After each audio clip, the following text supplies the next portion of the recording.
कांटे की टक्कर छत्तीसगढ़ में हो गई है। जिस तरह से पहले कांग्रेस आगे चल रही थी, लेकिन अब कांटे की टक्कर है छत्तीसगढ़ में। और साथ ही आपको बता दें, मध्य प्रदेश में बीजेपी लगभग 2/3 बहुमत से आगे बढ़ रही है। ये रुझान है जो आपको बता रहे हैं, लेकिन छत्तीसगढ़ आपके सामने नगमा, ये अपने आप में बहुत इंटरेस्टिंग रुझान है। लेकिन कोई कुछ एक बार हम कहें तो कुछ लग रहा है कि पुख्ता सी हो रही है जीत, और खास करके छत्तीसगढ़ में। हालांकि बहुत सारे लोगों का, विश्लेषकों का यह कहना है कि ऐसी उम्मीद तो थी, लेकिन छत्तीसगढ़ वो राज्य था जहां पर लग रहा था कि कांग्रेस कंफर्टेबल रहेगी। पर इस समय जो दिखाई दे रहा है वो कुछ 42, 46 इस तरह के आंकड़े हैं, यानी कि बहुत कांटे की टक्कर है, क्लोज है यहाँ पर जो मुकाबला है। ऑफ कोर्स मध्य प्रदेश जो है वहां पर बीजेपी जितनी उम्मीद थी, जो मेजॉरिटी की उम्मीद थी, उससे भी ज्यादा आगे है। 156 है इस समय बीजेपी, और काफी बढ़त है पिछली बार से आप देखें तो ये बहुत बड़ी बात है कि इनकम्बेंट रहते हुए शिवराज सिंह चौहान ने इतनी बढ़त बनाई है, यहाँ पे उनकी लोकप्रियता बनी हुई है। लेकिन रुझानों में तेलंगाना में कांग्रेस को बहुमत आ रहा है, और ये भी इंटरेस्टिंग है। बल्कि तेलंगाना से बहुत ही दिलचस्प खबर आ रही थी कि वहां से केसीआर जो है वो पीछे चल रहे हैं एक सीट से। कामारेड्डी वहां पर से भी वो चुनाव लड़ रहे थे, वहां से केसीआर ट्रेल कर रहे थे कुछ समय पहले तक। और वहां पे कितना इंटरेस्टिंग था तेलंगाना में, किस तरह से AIMIM जो अपना गढ़ है वहीं पर वो पीछे चल रही है। बीजेपी वहां पर आगे चल रही है कुछ सीटों में। तो अपने आप में ये बहुत इंटरेस्टिंग आंकड़े सामने आ रहे हैं। और हमारे साथ हमारे कुलीग संजय फुगलिया भी यहाँ पे जुड़ गए हैं। संजय, आप अभी आए, आप बताइए आपका क्या आंकलन, जिस तरह से छत्तीसगढ़ में आप देखिए जहां लग रहा था कि कांग्रेस बिल्कुल बहुमत से जीतेगी, जो रुझानों में अब एक बड़ी कड़ी टक्कर नजर आ रही है। जोड़ दूं इसमें कि आप सरप्राइज्ड हैं कि आपको लग रहा था कि यही होगा छत्तीसगढ़ में? मैं जवाब देता हूं, लेकिन सबसे पहले तो ये कि एनडीटीवी इंडिया के स्टूडियो में 2 मशहूर एंकरों के साथ बैठा हूं, इसका सेंस ऑफ विक्ट्री मुझे थोड़ा ज्यादा है। और मेरे साथ बहुत ही शानदार एक्सपर्ट्स यहां पर मौजूद हैं, तो इस बातचीत में थोड़ा समझने की कोशिश करेंगे कि एक्सपेक्टेड था, सरप्राइज है, शॉक है, क्या है ये सारा।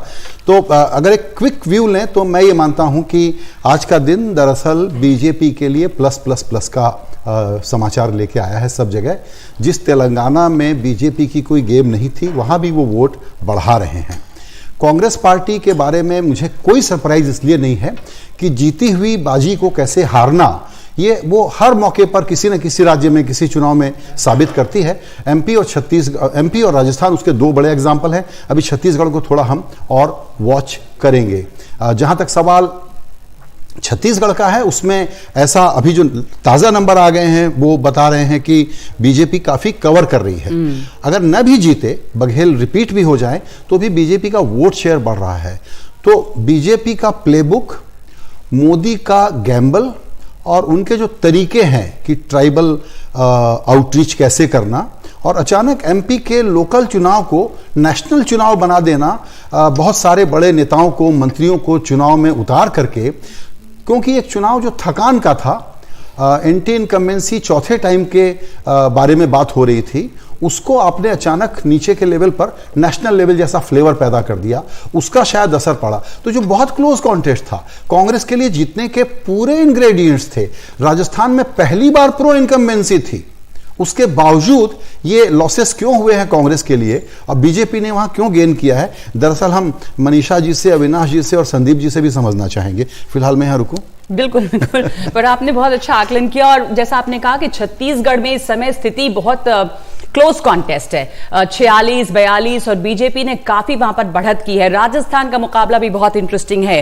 और राजस्थान की जब हम बात कर रहे थे तो एक नाम जिसके बारे में मेंशन करना चाह रहे थे वो तिजारा की सीट थी, बाबा बालकनाथ। कितना बड़ा फैक्टर या कितना दिलचस्प है यहाँ पे मुकाबला? ये मुकाबला सबसे रोचक होने वाला है, क्योंकि इस पे वोटिंग परसेंटेज सेकंड हाईएस्ट रहा पूरे प्रदेश का। इस सीट पे जिस तरह से बालकनाथ को डाला गया, ये मुस्लिम मेजॉरिटी सीट है, जहां कांग्रेस क्लेम कर रही थी कि वो जीतेगी, वहां पे बालकनाथ को एक टफ सीट दी गई। वो बहरोड चाह रहे थे, पर उन्हें कहा गया नहीं, आप तिजारा जाइए। और जब स्टार्ट किया था बालकनाथ ने कैंपेन, तो वो विजुअल्स भी आए थे जब उनके साथ बमुश्किल 10 लोग चल रहे थे। तो वहां से इस मोड़ पे लाना कि ये बिल्कुल नेक टू नेक फाइट गई है। बालकनाथ ने काफी ग्राउंड कवर किया और इसका इंपैक्ट पड़ा। देखिए जिस तरह से ये इलेक्शन मूव किया, अशोक गहलोत इस पे थे कि मेरी स्कीम्स आगे ले जाएगी, जो दिख रहा है कि वो काफी स्ट्रांग पोजीशन में है। बालकनाथ का आप जिक्र कर रहे थे, वो उनको उत्तर प्रदेश का जिस तरह से योगी मैं आपको उसी पे आ रहा हूं, सबसे ज्यादा सभाएं उत्तर प्रदेश के मुख्यमंत्री ने बालकनाथ की कॉन्स्टिट्यूएंसी में करी है। बिल्कुल बिल्कुल। एक महत्वपूर्ण बात जो राजस्थान में हम लोगों को बार बार ये बतलाना चाहिए कि राजस्थान में गहलोत जी ने जब स्कीम्स की बात की तो उन्होंने जो संरचना है राजस्थान की, जिसमें कि कुछ प्रमुख जातियां वो दबंग अपना रखती हैं या उनका वर्चस्व है या उनका महत्व है, जैसे आप चाहे शब्द आप चुन लीजिए। अब गोविंद सिंह दोतासरा जी कांग्रेस के जाट फेस थे, एक तरह से उन्होंने एज आउट किया बाकी कांग्रेस लीडरशिप को गहलोत जी के साथ साथ। गोविंद सिंह दोतासरा जी की खुद की सीट जो है वो फंसी हुई है।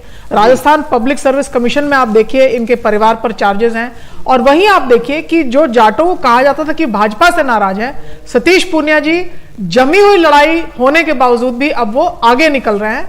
तो भाजपा में एक तरह से जातीय संरचना पर भी जो ध्यान है, और जिन बातों में हम शहरी पूर्वाग्रह या अखबारी पूर्वाग्रह लेके चलते हैं कि ये जात नाराज है, ये है, स्थानीय बातचीत जो है उस पर कान भाजपा की कहीं ज्यादा जमीन के निकट रही है। जी। और वो इन बातों पे यदि कोई समझौता भी करना पड़ता है तो फ्लेक्सिबली बीजेपी समझौता करती है। राजस्थान में हम रुझानों को ही बता रहे हैं, थोड़ा सा बीजेपी नीचे आई है, हालांकि ऊपर है 100 से ऊपर है, 104 पर है, कांग्रेस 73 पर, लेकिन फिलहाल जो वो जिस तरह से इतना आगे बढ़ गई थी वो थोड़ा सा उतार देखा है हमने। बहरहाल हमारे तमाम रिपोर्टर्स हमारे साथ मौजूद हैं, अनुराग द्वारी भोपाल से, साथ ही बता दूं उमा सुधीर हैदराबाद से, मनीष कुमार को हम देख सकते हैं रायपुर से हमारे साथ, और हर्षा भी जुड़ गई है, अगर आप पूछना चाहें। तो सबसे पहले उमा सुधीर आपके पास, तेलंगाना में बीआरएस का सफाया क्यों हुआ? करप्शन एक वजह है, और वहां पर कांग्रेस पार्टी ने इतना अच्छा प्रदर्शन क्यों किया,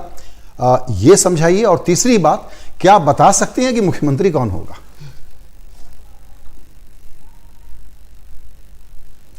इस समय उमा सुधीर हमारे साथ नहीं है, पर अनुराग हैं, संजय अनुराग हैं, और मध्य प्रदेश में भी बहुत इंटरेस्टिंग है मुकाबला। वहां पे मुख्यमंत्री कौन होगा अनुराग, ये भी बता सकते हैं आप, क्योंकि जितना कंफर्टेबल लग रहा है इस समय शिवराज सिंह चौहान के लिए ये मानना कि एक अच्छी मेजॉरिटी रहेगी तो शिवराज सिंह चौहान ही दिखाई देंगे। फिर देखिए, मैं पहले दिन से कह रहा था, जब ये 2 लिस्ट के बाद ये बात है कि क्या शिवराज सिंह चौहान को टिकट नहीं मिलेगा, तो ऐसा नहीं है। अभी इस ओबीसी पॉलिटिक्स में उनको काटना, और 165 से ज़्यादा सभाएं, हर दिन औसतन 12 से 13 सभाएं, और इस वक्त हम मुख्यमंत्री निवास में मौजूद है। लेकिन आपको बहुत ही मज़ेदार एक आपको गाना सुनवाना चाहेंगे, और वो आपको यहाँ का मूड बता देगा। हमारे कुछ साथी और इंटरव्यू कर रहे हैं, क्योंकि बहुत देर से इस गायक को हमने पकड़ के रखा था कि हमारे दर्शकों के लिए गाना सुनाएं, और ये लगातार ये बता रहे हैं कि कैसे लाडली बहना ने यहाँ पर पूरा माहौल बदला है। आप गाते रहिए, कोई बात नहीं, 2 चैनलों पर और तेरा हौसला, अरे हिमालय से ऊंचा हो भैया तेरा हौसला, अरे आज तक न हुआ वो करके दिखा दिया, 5 बार ये दिखा दिया। आप कुछ गा रहे थे, गाइए दर्शकों के लिए। और मध्य प्रदेश को शिवराज ने जन्नत बना दिया, देखना। अरे उन्होंने लाडली बहना योजना लाई, और घर घर में खुशियाँ छाई। अच्छा। लाडली बहना चलाई, और घर घर में खुशियाँ छाई। क्या बात है? और बहनों के भैया आपने जलवा मचा दिया, और बहनों के भैया आपने जलवा मचा दिया। सहगायक भाई, आप लोग गाइए। अच्छा, आप दूसरा बना दिया, दूसरा गाना आप ही गाइए कुछ। अरे जो राम को लाए हैं हम उनको लाए हैं, और घर घर में आपका अपना गाना नहीं है, ये अपना मौलिक गाना। दादा, आप कुछ अपना मौलिक गाना बना दिया हमारे दर्शकों के लिए। हाँ, जोर से आप बहुत बेहतरीन गा रहे थे। अपना नाम पहले बताइए हमारे। मेरा नाम भगवत सिंह चौहान, ग्राम खपरी कला कलाकार के नाम से मुझे जानते हैं। और उन्होंने जीवन से ही, बचपन से ही उनका ये स्वभाव रहा। गाने से बताइए ना, उनका देखे ना। अरे गाँव में, अरे शहरों में चर्चा हो गई रे, वोट भाजपा है दैयो, ये भैया रे वोट भाजपा। आप गा रहे थे। जी हाँ। आप विधायक से कैसे सांसद? जल्दी देखना। अरे हमरे भी शिवराज भैया, और तुमरे भी शिवराज हो गए। तो ये हम देख सकते हैं, चुनावों का रंग है बिल्कुल। संदीप कुछ कहना चाह रहे थे।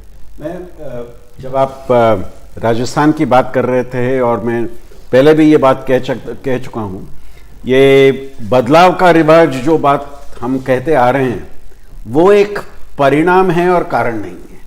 और मुझे लगता है कारण यहां पे जो रुझान आ रहे हैं, 3 कारण हो सकते हैं।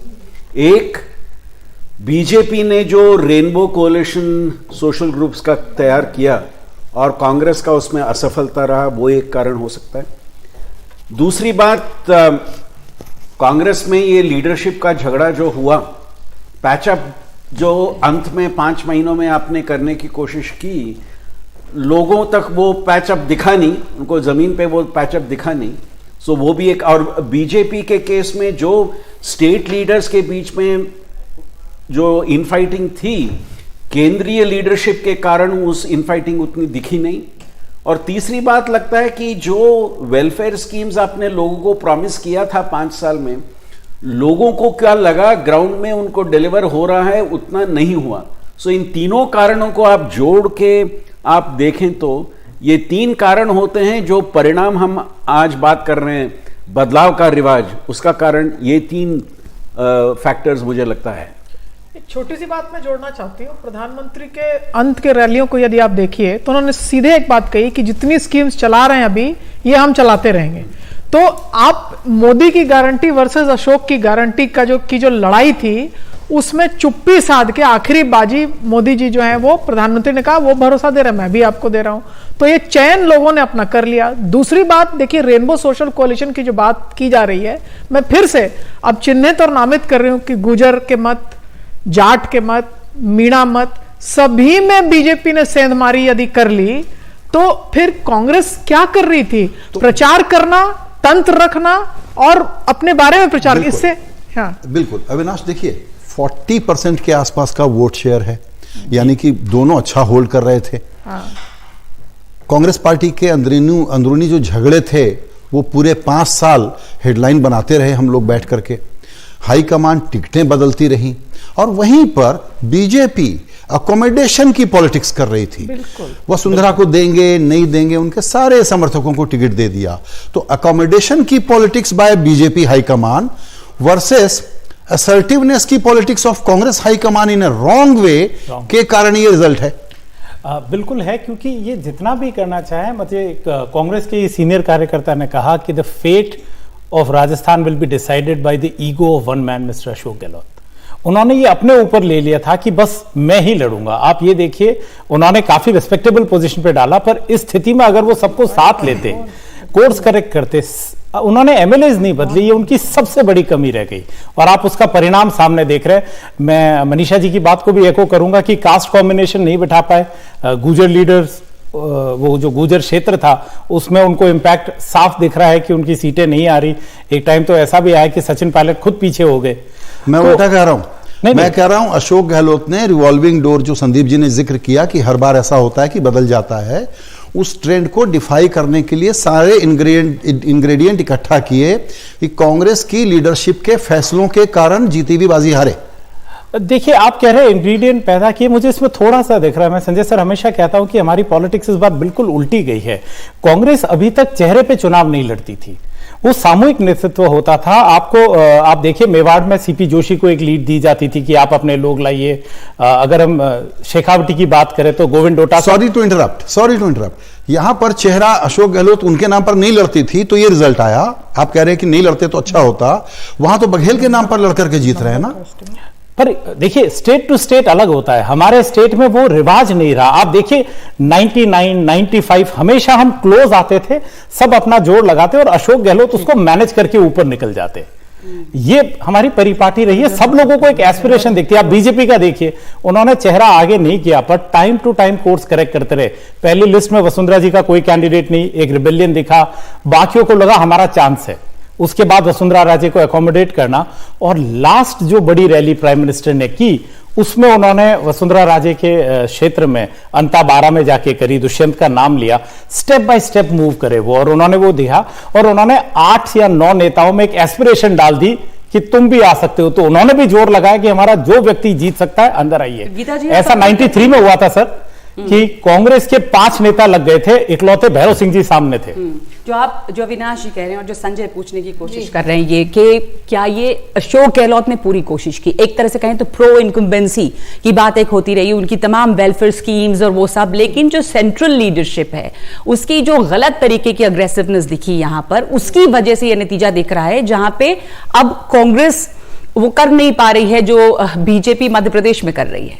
जी देखिए, बिल्कुल जो संजय जी ने भी पहले कहा, अगर आप पहली बात तो ये कि जो अंदरूनी लड़ाई एक जो कांग्रेस के भीतर हम देख ही रहे थे, उसका एक जो उदाहरण और सेंट्रल लीडरशिप का भी उसमें एक तरह से इंटरवेंशन, वहां पे एक बहुत बड़ा ईस्टर्न कैनाल राजस्थान प्रोजेक्ट वहां पे प्रारंभ करा गया अभी कुछ समय पहले, वहां खड़गे जी को बुलाया गया उसके उद्घाटन में, और वो पूरा गुज्जर डोमिनेटेड जो है वहां का प्रभावशाली क्षेत्र, और वहां सचिन पायलट जी कहीं उस पूरे उद्घाटन में, और मतलब जिस तरह से उसको एक चुनाव से पहले कि भाई इससे जो है एक बड़ा बूस्ट मिलेगा चुनाव में भी, उसको ध्यान में रखते हुए समझ आता है कि उस कैनाल प्रोजेक्ट को लाया। लेकिन कि बीजेपी के लिए किसी कोई लीडर को आगे ना बढ़ाना वो एक अच्छी स्ट्रैटेजी रही है, और यही करना चाहिए था कि लास्ट तक असमंजस रहे और बहुत आखिर में वसुंधरा राजे नजर आने लगी।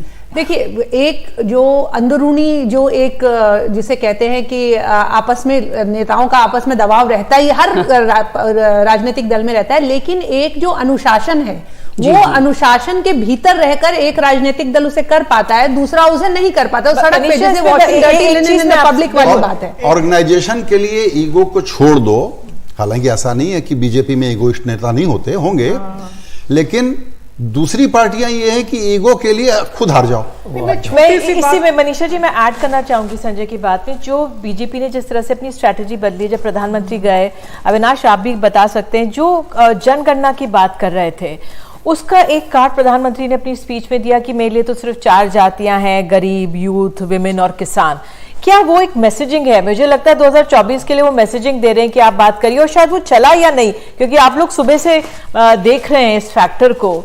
क्या जो ये कास्ट चलती है कास्ट, लेकिन एक जो मैसेजिंग गई है अपने आप में, क्या उसका भी असर पड़ा? मैं आपके प्रश्न का भी जवाब देती हूँ, लेकिन आप जानती हैं कि मैं वास्तव में एक रिसर्चर हूँ।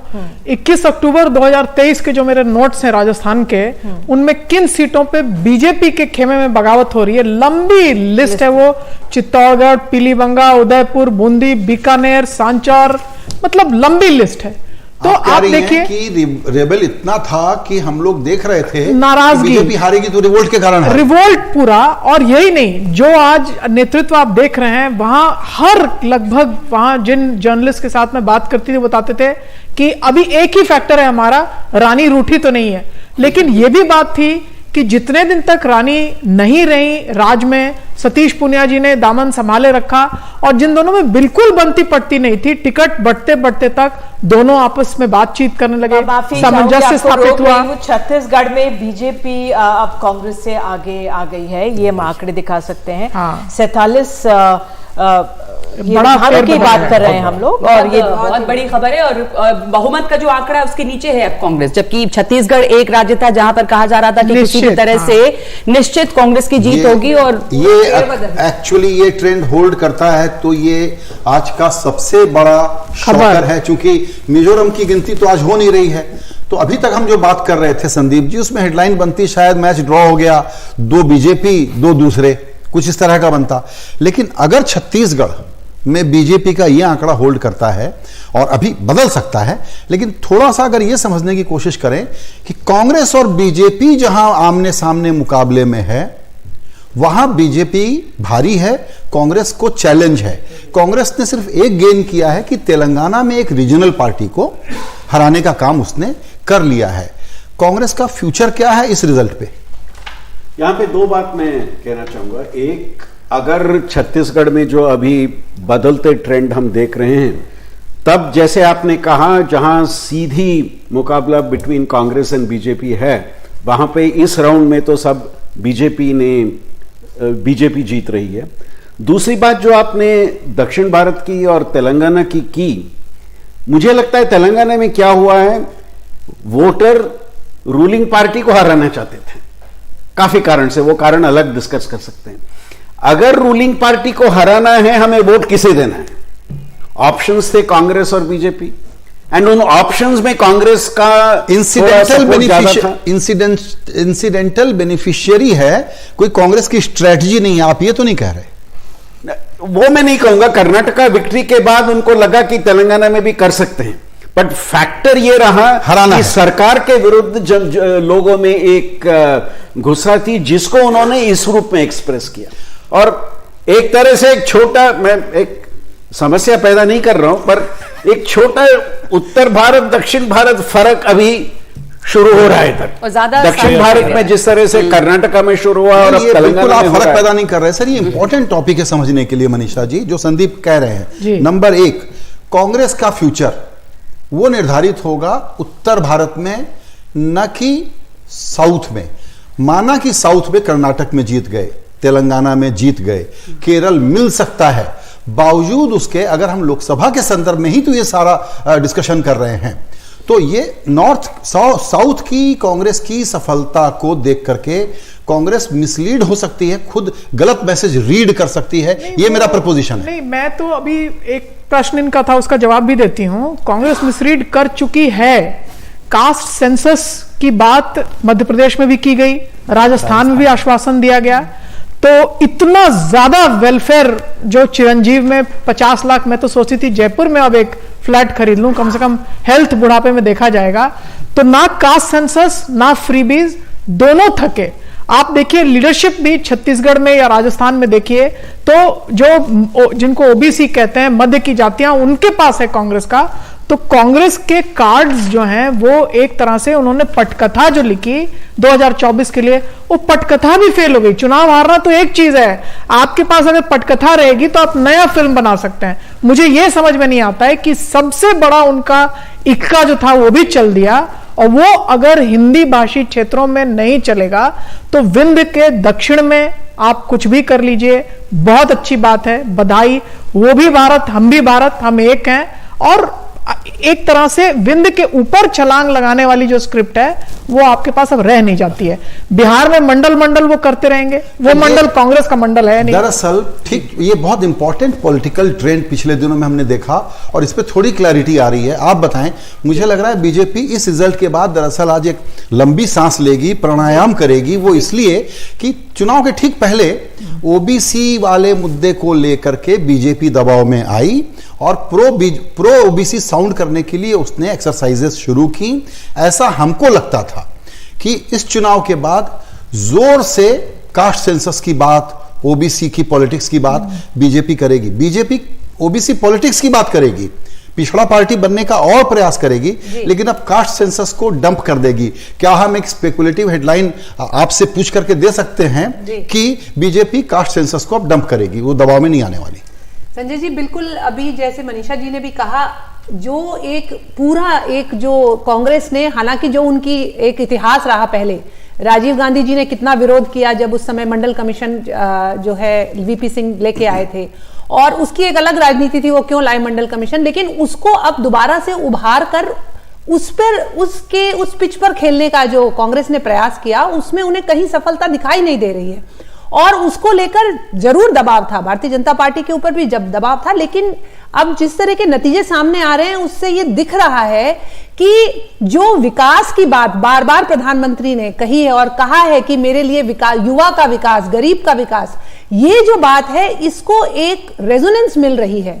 और खास करके उत्तर भारत में जो इतने महत्वपूर्ण जो राज्यों में अभी चुनाव हो रहा है, उनमें जो एक रेजोनेंस मिल रही है, जो हमें परिणामों में दिख रही है, इससे ये बात साफ समझ में आती है कि जो ये नीतीश कुमार जी ने जो एक तरह से जो ये छोड़ा था और इसे कांग्रेस ने जो कैच करने का प्रयास किया है, वो फेल हुआ है उत्तर भारत में। और एक बात ये संदीप जी से पूछ रहे थे, संदीप जी जो हम तेलंगाना की बात कर रहे थे, अगर ये ओबीसी और कास्ट सेंसस वाली बात आगे नहीं बढ़ती है, लेकिन तेलंगाना में जिस तरह से AIMIM की सीटें नीचे आई हैं और बीजेपी को भी मिली हैं, उस गढ़ में बीजेपी आगे बढ़ रही है, तो जो ये मुस्लिम वोट बैंक अगर हम कहें तो क्या ये कांग्रेस की तरफ जा रहा है या कहाँ जा रहा है? कुछ आप कोई इंडिकेशंस मिल रहे हैं? मैं यहाँ दो बातें कहूंगा। हाँ। दक्षिण भारत में कांग्रेस ने रियलाइज किया है कि कास्ट सेंसस का विषय लेके ज्यादा हमें संदीप जी एक सेकंड आपको रोकूंगी, माफ कीजिएगा, क्यों हमारे साथ मनीष कुमार हमारे सहयोगी हैं और छत्तीसगढ़ से इस वक्त सबसे बड़ी सुर्खी हेडलाइन आ रही है कि छत्तीसगढ़ में बीजेपी काफी आगे चली गई है, अब कांग्रेस से आगे निकल गई है। कांग्रेस जो है वो बहुमत के आंकड़े के नीचे है फिलहाल। मनीष, आज के दिन ऐसा लग रहा था कि यहां पे कम से कम एक क्लोज कॉन्टेस्ट है, लेकिन आखिरकार कांग्रेस आगे निकलेगी, पर अब बीजेपी आगे है कांग्रेस से। और छत्तीसगढ़ में रायपुर में आप हैं, बताइए, सरप्राइज है वहां पे लोग? देखिए नगमा, हम अभी कांग्रेस पार्टी के मुख्यालय में हैं रायपुर में, और यहाँ पर एक तरह से सन्नाटा पसरा हुआ है। हालांकि जो कांग्रेस के नेता हैं वो कह रहे हैं कि अभी तक मात्र 25 से 30% वोटों की गिनती हुई है, अभी और भी राउंड की गिनती, अभी कई सारे राउंड की 15 राउंड की गिनती अभी होनी बाकी है, इसलिए उलटफेर होगा। और छत्तीसगढ़ का ऐसा इतिहास भी रहा है। लेकिन यहाँ अगर कांग्रेस हारी तो जैसा संजय बता रहे थे कि ये आज की सबसे बड़ी हेडलाइन होगी, क्योंकि अगर आप देखें सारे एग्जिट पोल में अगर किसी एक स्टेट को, तेलंगाना छोड़कर, अगर यूनानिमिटी थी तो वो छत्तीसगढ़ को लेके थी। हालांकि हर एग्जिट पोल में इस बात का रुझान आ गया था कि 2018 में जो 10% का वोटों का अंतर था वो इस बार 2 से 3% तक ही सिमट कर रह जाएगा। लेकिन शायद किसी को उम्मीद नहीं थी कि बीजेपी यहाँ पर लीड लेगी। बीजेपी के जो नेता हैं उनको एक तरह से इस बात को लेकर विश्वास था, क्योंकि उनका कहना है कि चुनाव के दौरान उन्होंने कुछ ऐसे वादे किए थे, जैसे महिलाओं के लिए महतारी वंदन योजना, जिसमें हर साल 12,000 देने की घोषणा की थी। इसके अलावा जो पेंडिंग किसानों का बोनस बकाया था उसे क्लियर करने की बात की थी। और तीसरा, उसके साथ ही साथ 3100 रुपये क्विंटल धान खरीदने की बात की थी। हालांकि कांग्रेस ने चुनाव प्रचार के दौरान ही इसे काउंटर करने के लिए 12,000 के बदले 15,000 देने की घोषणा की, 3100 से ऊपर 3200 रुपये क्विंटल धान खरीदने का वादा किया। लेकिन लगता है कहीं ना कहीं बीजेपी का जो वादा है वो शायद किसानों के लिए जो भूपेश बघेल सरकार ने काम किया था, उनको काफ़ी इसके ऊपर आत्मविश्वास था कि उसके कारण जो है इस बार चुनाव जीतने में उन्हें कोई दिक्कत नहीं आएगी। वो लगता है कि बीजेपी का कैंपेन, बीजेपी का वादा और बीजेपी के तरफ से जो कुछ भी इस बार किसी को भी लीडर नहीं प्रेजेंट किया गया, जो कि काफ़ी हद तक प्रभावी रहा, क्योंकि बीजेपी के नेता भी मान रहे थे कि पूर्व मुख्यमंत्री रमन सिंह को अगर उन्होंने भूपेश बघेल के खिलाफ अगर उनको चेहरा बनाया होता तो शायद इस प्रकार के परिणाम आज देखने को नहीं मिलते। आप ये साफ कह रहे हैं कि यहाँ पे जो कैंपेन था पूरा, मैं भी जब रायपुर गई और इलाकों में गई तो मोदी का चेहरा ही वहां पे था, और वहां पे भी कॉन्टेस्ट मोदी बनाम बघेल, यानी कि मोदी की गारंटी आप हर जगह देखें और भूपेश बघेल का भरोसा। तो ये मोदी की गारंटी पर लोगों को भरोसा ज्यादा है, भूपेश बघेल के भरोसे पर भरोसा कम है, ये दिख रहा है इस वक्त। निश्चित रूप से वो कहीं ना कहीं, अगर आप हिंदी हार्टलैंड की बात करें, राजस्थान हो, मध्य प्रदेश हो और छत्तीसगढ़ हो, इन तीनों राज्यों में बीजेपी ने किसी को चेहरा नहीं बनाया था। प्रधानमंत्री नरेंद्र मोदी के चेहरे और उनके द्वारा किए गए वादे के ऊपर उन्होंने चुनाव लड़ा था, और चुनाव भी पूरी तरीके से उनके केंद्रीय नेताओं ने ही उसका सारा प्रबंधन देखा था। तो वो कहीं ना कहीं लगता है कि कांग्रेस पार्टी छत्तीसगढ़ में पहली बार भूपेश बघेल को आगे करके वो चुनाव लड़ रही थी। हालांकि बाद में उन्होंने कहा कि नए नेता का चुनाव के बाद किया जाएगा, ये कलेक्टिव चुनाव लड़ रहे हैं। लेकिन लग रहा है कि नरेंद्र मोदी बनाम भूपेश बघेल में लोगों को अभी तक के रुझान के अनुसार, हालांकि इसमें कुछ फेरबदल होने की उम्मीद है, अभी तक के रुझान के अनुसार तो यही लगता है कि छत्तीसगढ़ के लोगों को नरेंद्र मोदी के चेहरे और उनके वादे पर ज्यादा विश्वास रहा। जी, धन्यवाद। अगर आप संक्षेप में बता सकें कि भूपेश बघेल के खिलाफ क्या गया, क्या कुछ ऐसा आपका आंकलन है संक्षेप में कि जो उन्होंने नहीं किया? क्या जो नेतृत्व में बिखराव था, जो दिल्ली में दौरे देखे हमने, फिर एक डिप्टी मुख्यमंत्री वहां पे सामने आए, वो एक कारण था, या नीतियों के लेकिन कारण था, या क्या आपका आंकलन है? देखिए निधि, सबसे बड़ी बात है कि जो एक महादेव ऐप का और भ्रष्टाचार को प्रधानमंत्री नरेंद्र मोदी ने यहाँ काफ़ी आक्रामक होकर इसे चुनावी मुद्दा बनाया, वो लगता है कि उसकी कार्ड ना भूपेश बघेल के पास थी ना कांग्रेस पार्टी के पास थी।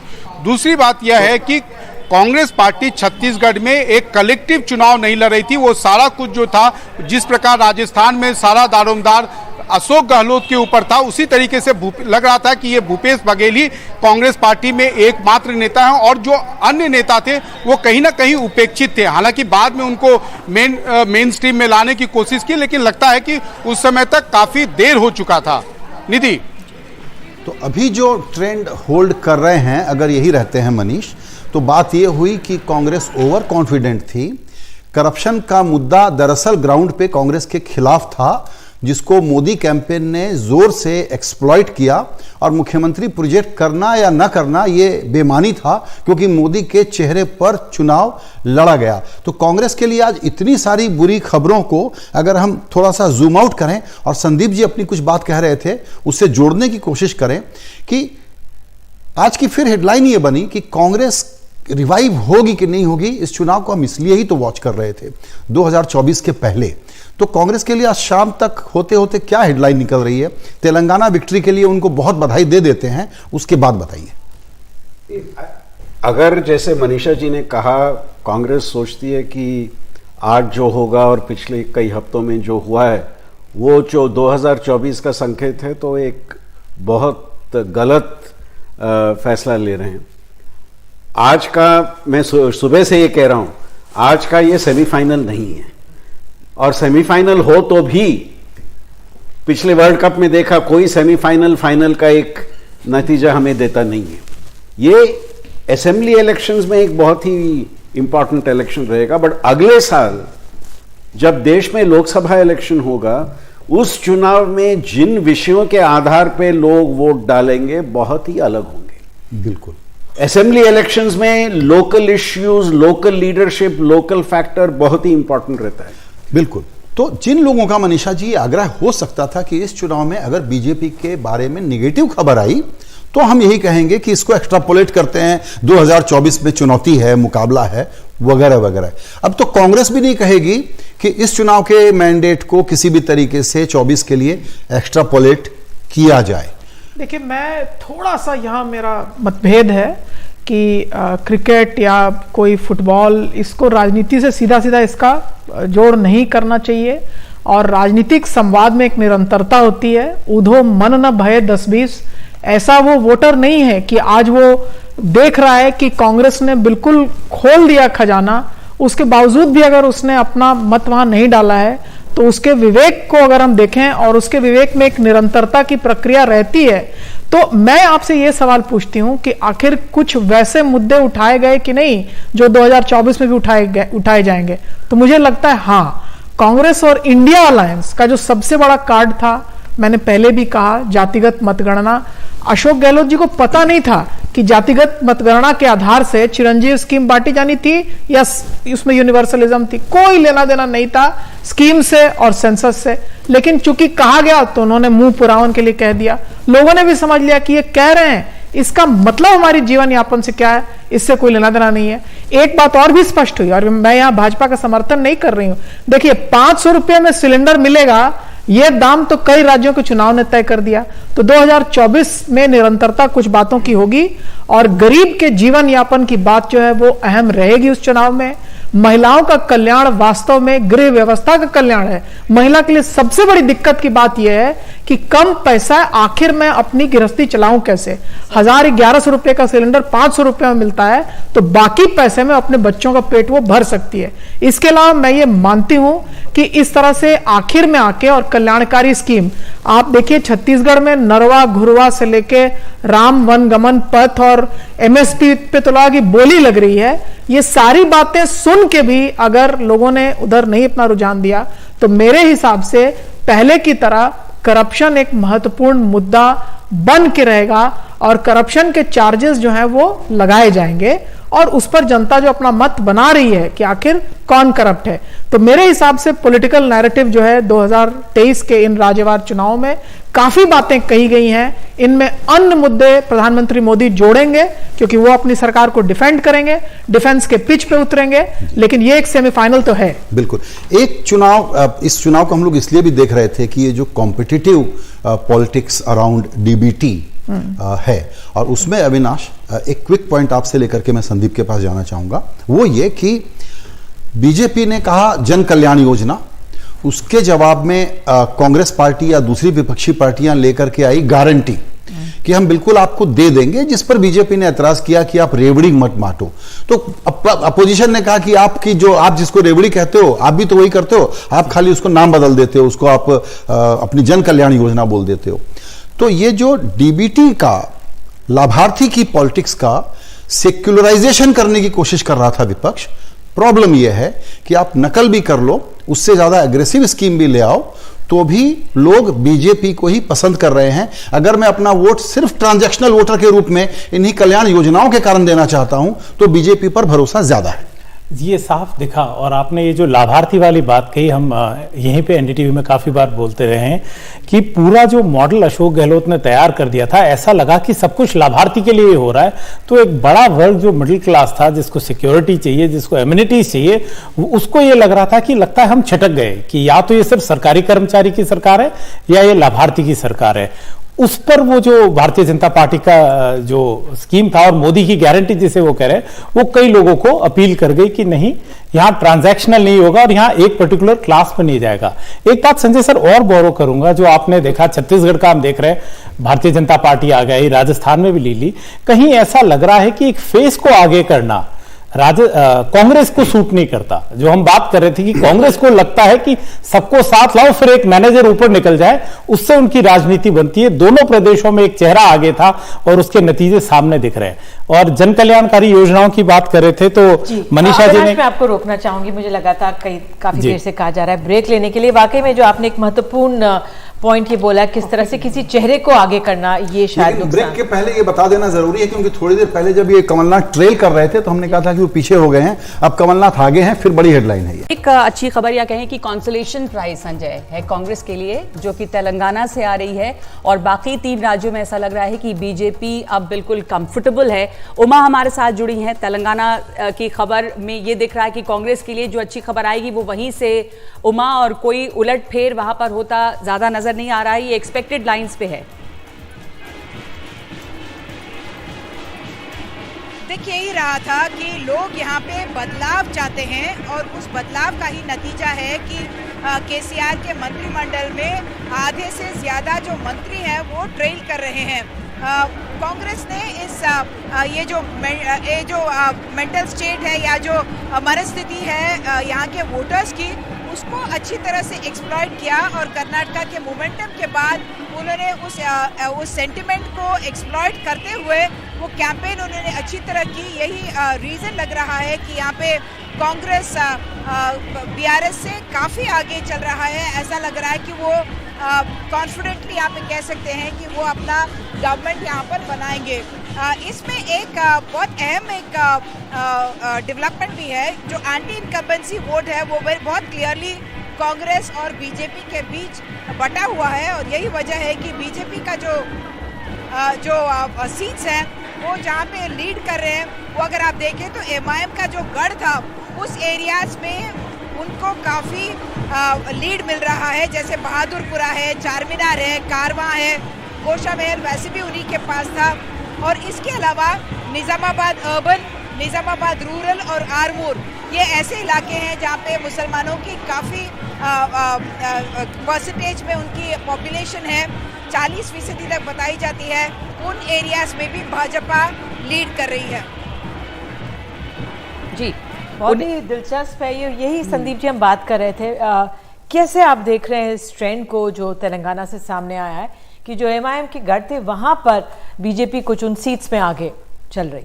देखिए, जैसे मैंने कहा, आप तेलंगाना में मुस्लिम वोट देखें तो शहर में और रूरल एरिया में एक बहुत ही बड़ा फर्क है। शहर में, हैदराबाद में, सिकंदराबाद में एमआईएम के प्रेजेंस के कारण वहाँ पे स्ट्रेट फाइट बीजेपी और एमआईएम के बीच में है और मुस्लिम वोट थोड़ा एमआईएम की तरफ जा रहा है, और जिसके वजह से ए मेजॉरिटी कंसोलिडेशन भी आप हैदराबाद और सिकंदराबाद में देख रहे हैं। अगर आप रूरल तेलंगाना जाएंगे, रूरल तेलंगाना में बीआरएस के प्रति जो एक नाराजगी दिखाई दे रही है, मुस्लिम वोट भी उसी कारण से बीआरएस से कांग्रेस की तरफ जा रही है। सो बेनिफिट कांग्रेस को रूरल एरियाज में मुस्लिम वोट से मिल रही है, वो वोट अर्बन एरियाज में एमआईएम की तरफ जा रही है और बीजेपी के साथ टक्कर में a majority consolidation versus minority consolidation अब अर्बन एरियाज। बिल्कुल, बद्री नारायण हमारे साथ मौजूद हैं। बद्री नारायण जी, आप इस ट्रेंड को कैसे देख रहे हैं? मेजॉरिटी कंसोलिडेशन क्या तेलंगाना की कुछ सीटों में हो रहा है, जिस तरह से आप सुन रहे होंगे, और अभिषेक दत्त भी कांग्रेस के हमारे साथ मौजूद हैं। जी बद्री नारायण। एक तो बहुत अच्छा डिबेट अभी संजय जी लीड कर रहे थे और उसमें मुझे बहुत, तब से जुड़ा हुआ था, सुन रहा था, कुछ कहने का मन था, कह नहीं पाया। तो एक तो ये जो मेजॉरिटी कंसोलिडेशन का इशू है, वो इलेक्शन में अब ये जो ट्रेंड है इलेक्टोरल डेमोक्रेसी का इंडिया में, वो मेजॉरिटी कंसोलिडेशन का ही ट्रेंड है। वो चाहे हिंदुत्व के रूप में हो, चाहे डोमिनेंट कम्युनिटीज के रूप में हो, और तेलंगाना में जो दलित पॉलिटिक्स है वो भी बहुत इंटरेस्टिंग रोल प्ले करती है इलेक्शन में। और जो माला माडिगा का पूरा जो वहां का कॉन्फ़िगरेशन है उसको भी ठीक से समझा जाना चाहिए। लेकिन मुझे लगता है एक बात जो मैं कहना चाहता हूँ निधि, की इस चुनाव में बार बार जो हम व्याख्या कर रहे हैं, एक चीज हम लोग छूट रही है, वो है कि नरेंद्र मोदी ने इस पूरे चुनाव, सारे स्टेट इलेक्शंस में अपने को इन्वेस्ट कर दिया, एक रिस्क लिया। और लोग कहते थे कि भाई मोदी जी क्यों सारा अपने पे ले रहे हैं। स्टेट लीडर्स के रोल को उन्होंने बहुत ही डाइल्यूट कर दिया स्ट्रेटेजिकली। और लोग कहते थे कि अगर वो हार जाएगी इन राज्यों में बीजेपी, तो मोदी के 24 के इलेक्शन पर असर पड़ेगा। लेकिन आपने देखा किस तरह से इलेक्शन रिजल्ट को चमत्कारिक रूप से ये उलटफेर हो रही है। इसमें एक जो रहस्यात्मक तथ्य है, पक्ष है, वो है मोदी के अपना इन्वेस्टमेंट। इस तरह से जो सिंबॉलिक इन्वेस्टमेंट, जो इमेज का इन्वेस्टमेंट है, वो एकदम उन्होंने अपने को समाहित कर लेना, पूरा इलेक्शन का जीत और हार उन्होंने अपने ऊपर ले लिया था। दूसरी जो बात बार बार जो छूट रही है हम लोगों से, वो ये छूट रही है कि जो हमारा ये जो लाभार्थी है, जिस पर कि बहुत बातें हम करते हैं, ये हम भूलते हैं कि लाभार्थी तभी इलेक्टोरल परिणाम देगा जब हम उसको कम्युनिटी में ट्रांसफॉर्म करते हैं, लाभार्थी कम्युनिटी में, यानी जिसमें उसको आप मोबिलाइज करते हैं, उससे कनेक्ट करते हैं इलेक्शंस के समय तक, उसको फॉलो करते हैं। जैसे कि उत्तर प्रदेश में योगी आदित्यनाथ के पीरियड में इलेक्शन, पिछले इलेक्शन में हुआ है, और बीजेपी हर राज्य में करती है। तो बीजेपी इस मामले में बहुत दक्ष है, और पार्टी के अतिरिक्त एक इनफॉर्मल स्ट्रक्चर लाभार्थियों का, एक नया कार्डर बेस पार्टी के अतिरिक्त, यानी एक तो पार्टी है, फिर जो हमारा जो संघ के से जुड़े हुए ऑर्गेनाइजेशन है उनका है, तीसरा ये लाभार्थी का एक नया नेटवर्क है जो उसने विकसित किया है। तीसरा चीज जो बहुत इंपॉर्टेंट है इस चुनाव में, वो ये है कि जिस तरह से जो कहते हैं ना परसेप्शंस, बहुत सारे पॉलिटिशियंस परसेप्शन पर ही डिपेंडेंट हो जाते हैं और ग्रासरूट फीडबैक नहीं लेते हैं। बीजेपी के पास एक अपना ग्रासरूट नेटवर्क है, और आप सनातन को भूल रहे हैं और हिंदुत्व को भूल रहे हैं। उसकी बड़ी भूमिका इस मध्य प्रदेश के चुनाव में है। आपको पता होगा तमाम संत मध्य प्रदेश के, जो रामभद्राचार्य जी, ढेर सारे इस सनातन को लेकर के अपने मीटिंगों में, अपने धार्मिक प्रवचनों में लगातार भाषण देते रहे हैं पिछले कई महीनों से। तो ये जो मानस है वहां का, उस मानस में हिंदुत्व के रोल को हम लोग बार बार, जो स्टेट की जो इंस्ट्रूमेंटल पॉलिटिक्स है, उसमें इस तरह के लॉन्ग टर्म जो लॉन्ग ड्यूरे ऑफ मानस होता है, मेंटालिटी होता है, उसको हम भूल रहे हैं। उसकी भी बड़ी भूमिका है। और हिंदी पट्टी का मानस अभी भी बीजेपी के प्रभाव में है, गहन प्रभाव में है। वो इस चुनाव से साबित होता है। कर्नाटक के रिजल्ट, हिमाचल के रिजल्ट से कांग्रेस को एक खास तरह से इतनी खुशी हो गई थी कि उन्होंने समझा नहीं कि यहाँ के लिए एक नई डिक्शन खड़ा करना होगा यहाँ की पॉलिटिक्स के लिए। बिना उस डिक्शन को खड़ा किए हुए उत्तर भारत में राजनीति में विजय पाना बहुत मुश्किल है। और उसमें BJP smart enough economy and culture को जोड़ने का, आइडेंटिटी एंड डेवलपमेंट को जोड़ने का, उसके राउंड पॉलिटिक्स खड़ा करने में बिल्कुल माहिर है। मुझे लगता है मैं यही। जी बद्री नारायण जी, आपने बहुत विचारोत्तेजक बातें बताई हैं। दरअसल आज के नतीजों के बाद हम लोगों को इस पर गंभीर चर्चा करनी चाहिए कि नॉर्थ में जहां कांग्रेस को गेम खेलनी है, वहां मी टू या कार्बन कॉपी नंबर 3, 4, 5, 6 बन के इस कल्चर, लोकल कम्युनिटी, लाभार्थी पॉलिटिक्स का जवाब या नैरेटिव वो कैसे लाएगी, यही तो सबसे बड़ा चैलेंज है।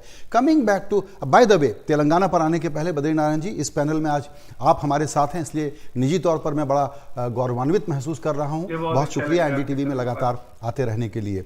संदीप, आपके पास आना चाहूंगा। तेलंगाना में कांग्रेस के लिए बहुत बढ़िया खबर है, नो डाउट अबाउट इट, क्योंकि वो बीआरएस का सफाया है और वो करप्शन का एंटी इनकम्बेंसी माहौल था। लेकिन बीजेपी के 6% वोट बढ़े हैं, बीजेपी के लिए भी अच्छी खबर है, जहां वो मार्जिनल प्लेयर थी।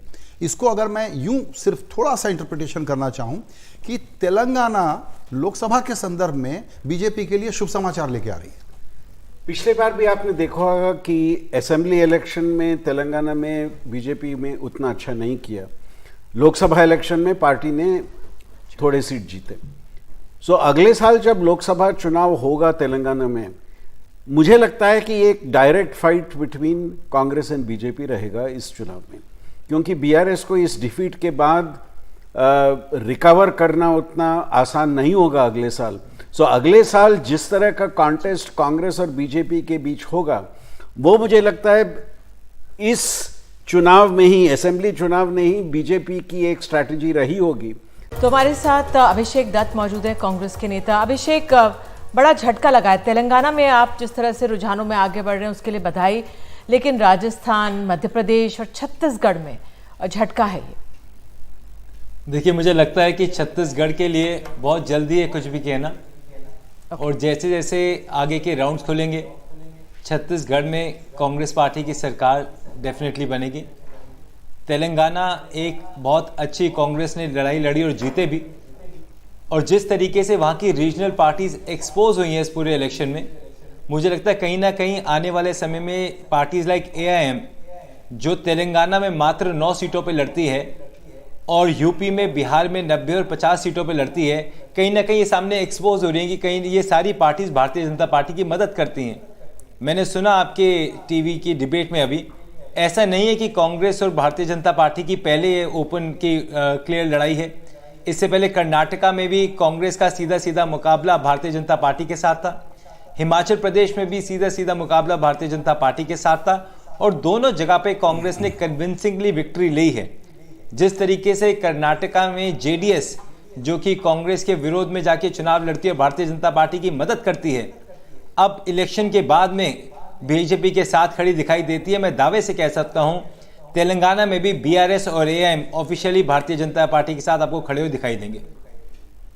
ठीक है अभिषेक जी, संजय हमें ब्रेक लेंगे, पर उसके पहले आपके पास आपकी ओवरऑल एनालिसिस, छत्तीसगढ़ में उलटफेर हो सकता है क्या अभी भी? छत्तीसगढ़ में उलटफेर की संभावना शुरू में तो जो हम लोग अनुमान ही लगा रहे थे बहुत कम थी। ये चर्चा में था विषय कि जितना हम कह रहे हैं कि भूपेश बघेल को, कांग्रेस पार्टी को वहां एज है, उतना एज नहीं है, लेकिन बाजी ऐसी पलटेगी ये आशा तो बीजेपी ने भी नहीं की थी। तो अगर ये नंबर सही है कि बीजेपी वहां आगे हो गई है, तो दरअसल आज की ये सबसे बड़ी हेडलाइन है, ये सबसे बड़ा शॉकर है, क्योंकि कांग्रेस पार्टी के लिए नॉर्थ में सबसे बड़ी आशा ये थी कि एक राज्य तो इनके पास रह जाए।